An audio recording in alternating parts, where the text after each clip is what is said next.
Hey, how's it going? My name is Helmi and I'm from Balcony Hijau. So in this video, I'll be sharing my 8-month update of investing in Wahid Invest and StashAway. But before we begin, apparently in my last video where I deposited 1,000 ringgit each, I made an error that my portfolio that I invested in wasn't actually the riskiest portfolio, but it was actually the second riskiest. Alright, so now we got that out of the way, let's start with a summary. Sharia compliancy. So StashAway is not officially Sharia compliant, whereas Wahid Invest, they're marketing themselves as the Sharia compliant investing app. So it really depends. If you really care about not investing in non-Sharia compliant investment, then Wahid Invest just makes a lot of sense now, doesn't it? It's a no-brainer. Oh, early disclaimer. This is sharing my portfolio. I think everybody's portfolio will be different to some extent, so don't expect yours will be exactly the same as mine.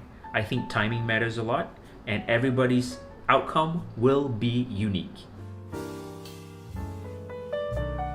So what I did was I deposited 10,000 ringgit into each of StashAway and Wahid Invest in around July of 2020.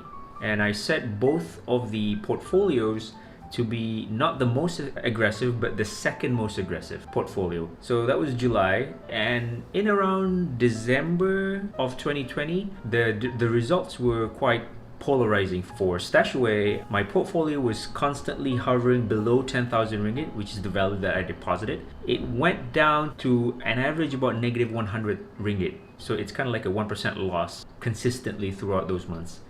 Whereas on Wahid Invest, I made a consistent profit of around 400 to 500 ringgit of that 10,000 ringgit that I deposited. A lot of people would disagree with how I count, but you can calculate however you want. But for me, I put in 10,000, I profit 500, that's a 5% to me. All right, now where do they spread my money? So for StashAway, it's pretty much all over the world. North America, Europe, everywhere pretty much except for Malaysia for some reason. Wahid Invest, on the other hand, puts your money into two big places, which is US halal stock market and also Malaysian stock market. So for me, I am kind of 8 months in, and the pros of using robo-advisors like significantly outweigh the cons. So I'm totally loving robo-advisors, and I will invest more in the future. So after 8 months of me using this, who do I think robo-advisors are for?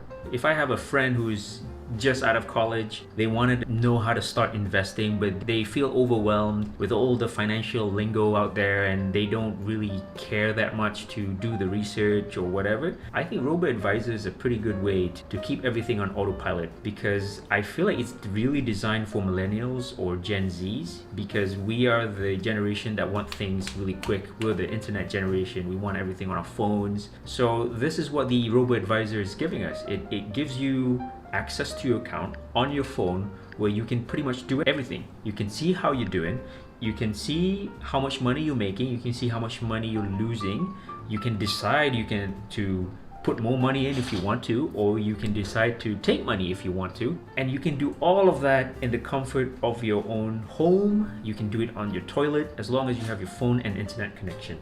So I think that's really cool, and it appeals to the millennial and Gen Z. Because if you think about it, in Malaysia we have ASB or ASNB, which I think is the default for many. But one thing that bugs me a lot about it is that you can't withdraw money, at least a large amount, online. You have to go to the bank physically, and you can only do that during office hour. So meaning, if you're working, you gotta take a day off. You gotta take a day off just to go to the bank. Think about that. And once you're at the bank, you better come really early in the morning where there's not a lot of people. Then you gotta fill in a form, queue up, and then talk to the guy at the back of the counter to withdraw your money. To me, it's ridiculous. You don't have to deal with none of that with the robo-advisors. Second, the thing is not everybody's interested in, let's say, researching the market, looking at financial reports. Like, I don't really care. I just want to live my life. I would rather do something else rather than reading some company's financial report, you know? I think for people like that who don't care or don't want to allocate that time to do the research, I don't enjoy it. So that's why I feel like the robo-advisor is good for people like me. You just put in the money, you set your risk, and then they'll figure it out automatically. then this robo-advisor makes a lot of sense. Now, so who do I think robo-advisors are not suitable for? I think it's really not suitable for people who really enjoy picking out their own investment.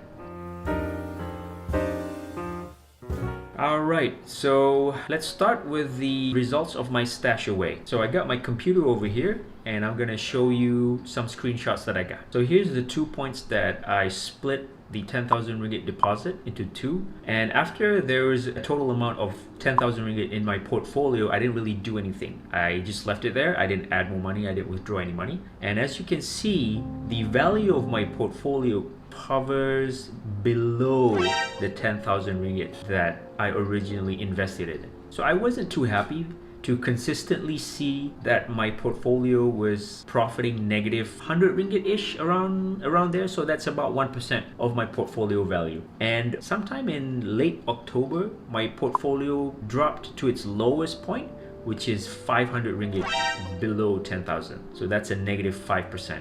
So after a couple of months of this, there were more times it was in negative than it was in positive for StashAway. I decided at that point, maybe around December, that, oh, you know what, maybe StashAway isn't for me. So I decided to just withdraw all of that 10,000 ringgit and do something else with it. Alright, so now let's take a look at Wahid Invest. It's the same thing. I deposited about 10,000 ringgit in July, same with StashAway. And over the course of the next couple of months, my portfolio value is steadily increasing ever so slightly above 10,000. So I'm making a profit. So at the end of November or December, around there, my portfolio said that I have earned around 500 ringgit. So that works out to be about 5% of the original 10,000 that I put in. So I was quite happy with Wahid Invest. I felt like it was predictable. It's not returning as much as I thought, 5%, but it's still pretty good compared to what I had to go through with StashAway. And here's the breakdown of where Wahid Invest puts my money. Majority of it, about 45%, is in US halal stocks, and the other part is in Sukuk and Malaysian bonds.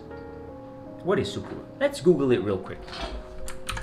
Alright, Google tells me that Sukuk is basically an Islamic bond. So it's a bond that Islamic, it's called Sukuk.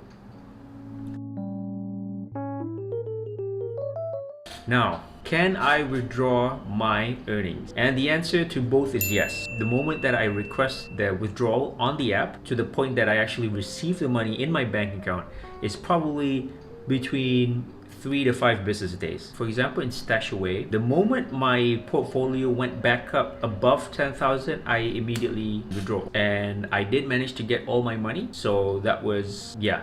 Wahid Invest is the same deal. So right around February, early this year, I had an anniversary dinner to a nice fancy restaurant, and I decided to withdraw a little bit of money from my earnings in Wahid Invest to offset that dinner. As I look at it, like, it's kind of like a free dinner. So it's pretty good. Some of these profits that you just put in, you didn't have to do anything. You didn't have to monitor anything, buy or sell or whatever. You just put it in. And after a couple of months, you make this much money that is enough to pay for your fancy anniversary dinner. That's a win in my book. So there you go.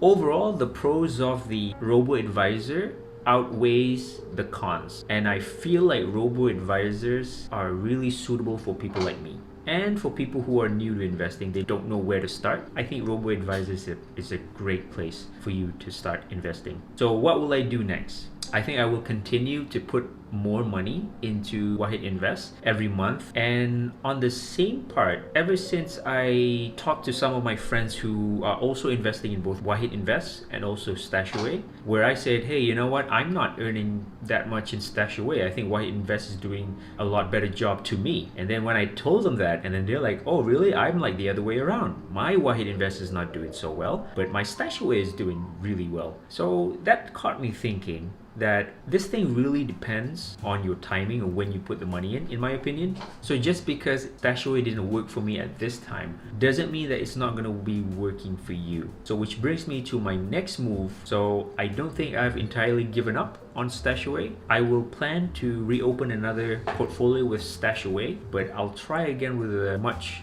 smaller amount next time. So there you go. So if you're interested in robo-advisors between StashAway or Wyatt Invest, if you don't know which one to choose, why don't you just did what I did? Sign up for both, split your money into two, and let it run its course for a couple of months and see which one is better for you. So both of the links to sign up for StashAway and Wyatt Invest is down there in the description. If you use my code over here to sign up for Wyatt Invest, you're gonna get $2.5 bonus credited into your account, which I think is pretty cool. And for StashAway, if you use my link, you will get up to 30,000 ringgit worth of your portfolio value managed for free for 6 months. Pretty good bonus for you. All right. So I hope my sharing has been beneficial, and I'll see you in the next video. Goodbye.